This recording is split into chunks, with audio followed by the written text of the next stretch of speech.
La relativité du mouvement. Le système solaire est constitué de nombreux astres, dont une étoile, le Soleil, et 8 planètes. Comment décrire le mouvement de ces astres du système solaire?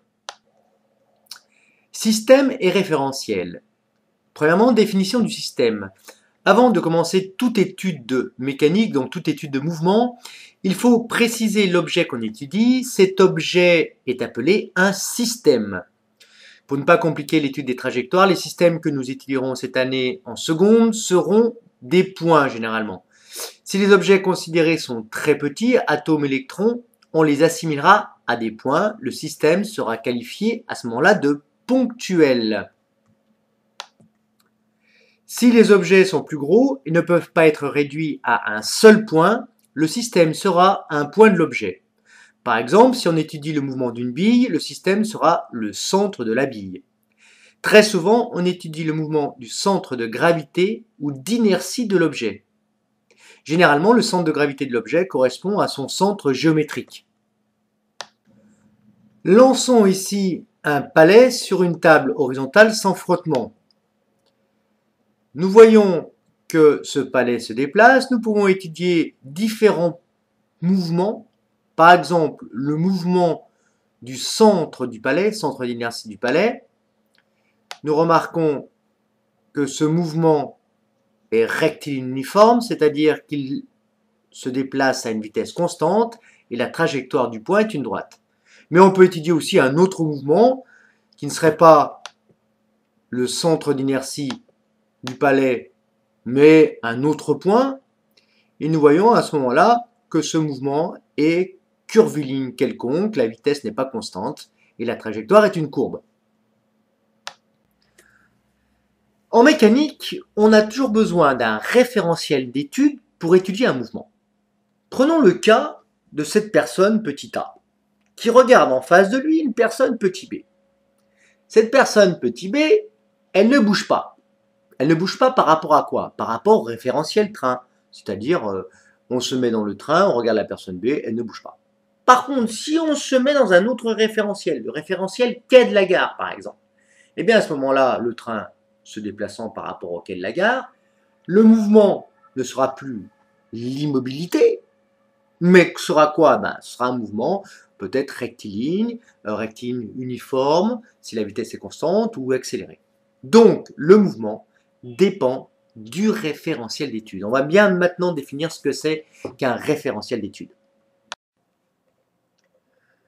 Notion de référentiel. Un référentiel est constitué d'un objet de référence par rapport auquel on repère les positions du système, d'une horloge permettant un repérage des dates. Alors, on va étudier trois types de référentiels. Le référentiel héliocentrique, c'est un solide de référence placé au centre du Soleil. Et on étudiera quoi? Eh bien, on étudiera le mouvement des planètes par rapport à ce référentiel héliocentrique. On étudiera également les mouvements par rapport à un référentiel géocentrique. C'est un solide de référence placé au centre de la Terre. Et on étudiera quoi? Eh bien, le mouvement des satellites ou éventuellement le mouvement de la Lune par rapport à ce référentiel géocentrique. Et dernier type de référentiel, eh bien, on étudiera les mouvements par rapport à un référentiel terrestre. C'est un solide de référence qui est posé sur la surface de la Terre et qui est immobile par rapport à celle-ci. Tout objet peut être choisi comme référentiel. On étudiera les référentiels terrestres qui sont constitués à partir de n'importe quel objet de référence lié à la Terre et fixe par rapport à celle-ci. C'est un référentiel adapté à l'étude des mouvements sur la Terre. Le référentiel géocentrique, il est constitué par un solide placé au centre de la Terre. C'est le référentiel adapté à l'étude des mouvements de la Lune ou de satellites artificiels. Et puis le référentiel héliocentrique, il est constitué par un solide placé au centre du Soleil. C'est le référentiel adapté à l'étude des mouvements des planètes. Hélio vient de hélios, soleil, centrique, et bien le centre évidemment.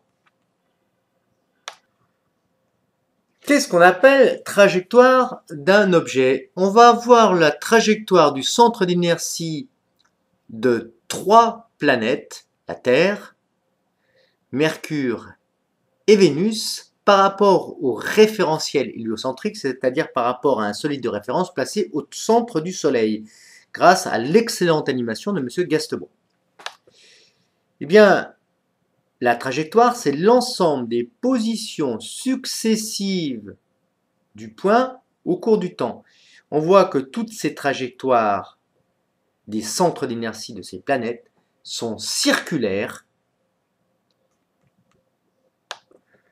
Mouvement donc du point d'un objet. Qu'est-ce qu'on appelle donc trajectoire d'un point? On appelle trajectoire d'un point d'un objet l'ensemble des positions successives que ce point occupe au cours du temps, donc au cours de ce mouvement. Exemple de trajectoire, eh bien la trajectoire circulaire que nous avons vu précédemment des centres d'inertie des planètes autour du Soleil. Ici, la trajectoire d'un point de la valve d'une roue qu'on appelle trajectoire cycloïdale. Comment définir le mouvement d'un point ou d'un objet? Eh bien, en 1, il faut définir sa trajectoire, c'est-à-dire l'ensemble des positions successives de cet objet au cours du temps. Par exemple, la trajectoire de ce satellite autour de la Terre est une trajectoire circulaire. Il faut définir également la vitesse en chaque instant. Ici, on peut se rendre compte que le satellite va à une vitesse pas tout à fait constante. Elle est supérieure quand il s'approche de la Terre et inférieure quand il s'en éloigne. Et puis, il faut définir le référentiel d'étude. Dans ce cas-là, on se place ici au centre de la Terre. Le référentiel est géocentrique. C'est comme si on se posait au centre de la Terre et qu'on regarde le satellite qui tourne autour de nous.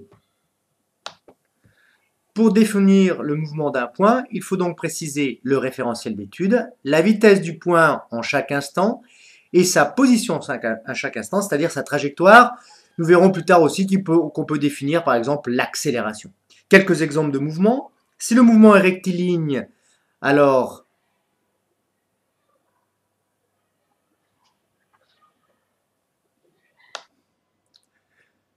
pour définir le mouvement d'un point, il faut donc préciser le référentiel d'étude, la vitesse du point en chaque instant, sa position en chaque instant, c'est-à-dire sa trajectoire. Quelques exemples. On dit qu'un mouvement est rectiligne si sa trajectoire est une droite. On dit qu'un mouvement est circulaire si sa trajectoire est un cercle. Le mouvement peut être également parabolique. Trajectoire, c'est une parabole qui a du centre d'inertie d'un solide en mouvement sans frottement sur Terre. Cycloïdale, spirale, etc. Si la vitesse ne varie pas, le mouvement est dit uniforme. Si la vitesse augmente, le mouvement est accéléré. Si elle diminue, il est ralenti. Alors, on peut prendre quelques exemples. On lance un palais sur une table horizontale sans frottement. Quel est le mouvement du centre d'inertie du palais? Eh bien, on voit que sa trajectoire est une droite, la vitesse est constante, donc le mouvement est rectiligne uniforme. Observons maintenant le mouvement d'un point quelconque du palais. Eh bien, le mouvement de la croix rouge, là, ici, est curviligne. La vitesse n'est pas constante parce que la distance parcourue pendant des intervalles de temps égaux n'est pas égale. Il s'agit d'un mouvement curviligne quelconque. Relativité du mouvement. Observons le mouvement du centre de la Terre par rapport au référentiel héliocentrique, c'est-à-dire par rapport à un solide de référence placé au centre du Soleil. Eh bien, nous voyons que le mouvement du centre d'inertie de la Terre est circulaire uniforme. Bien, plaçons-nous maintenant par rapport au référentiel géocentrique. Bien, par rapport au référentiel géocentrique, le centre de la Terre, ici, est immobile. Donc, nous voyons que le mouvement est relatif au référentiel. Autrement dit, pour définir un mouvement, il faut bien définir le référentiel d'étude, ce que nous avons vu précédemment. Relativité du mouvement par rapport au référentiel d'étude. Alors, on pourra prendre un deuxième exemple. Une mouche se déplace avec une vitesse constante V égale 1 cm par seconde sur la grande aiguille d'une horloge. On se propose de représenter la mouche sur l'aiguille toutes les 10 secondes. Vous ferez l'exercice en cliquant sur cette vidéo en allant sur exovideo.com, chapitre 7, relativité du mouvement. Donc, par rapport au référentiel aiguille, le mouvement de la mouche est rectiligne uniforme, mais par rapport au référentiel terrestre, son mouvement est spirale non uniforme. Voilà les positions de la mouche au cours du temps. En fait, cet exercice est extrêmement important pour comprendre ce qu'est la relativité du mouvement. Conclusion, le mouvement d'un point du système dépend du référentiel d'étude. On dit que le mouvement est relatif au référentiel.